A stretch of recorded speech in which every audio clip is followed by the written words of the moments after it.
The flames of burning tents flicker in the night as a fusillade of gunfire rings out in Karbala. Masked gunmen had opened fire on a crowd of protesters in the southern Iraqi city on Monday night, killing over a dozen and leaving hundreds wounded. It was one of the worst attacks so far in a series of clashes throughout the month that have left well over 200 dead, sparking concern at the United Nations. It's very much incumbent on the authorities to ensure, at least as much as they can, their own security forces act with due restraint in accordance with international standards. But also, of course, start investigating who else has been involved in killings and shootings.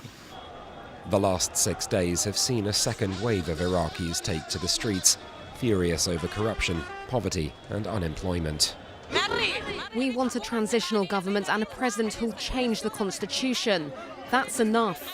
Enough humiliation. I'm a teacher. I have a salary and a house. But young people are unemployed. Where are they meant to go? It's proven Prime Minister Adel Abdul Mahdi's most serious challenge since coming to power nearly a year ago on promises of reform. He recommitted this month to tackling the protesters' grievances and floated a cabinet reshuffle. However, demonstrators are fed up with years of broken promises and are now openly defying both curfews and threats from authorities if they join the protests.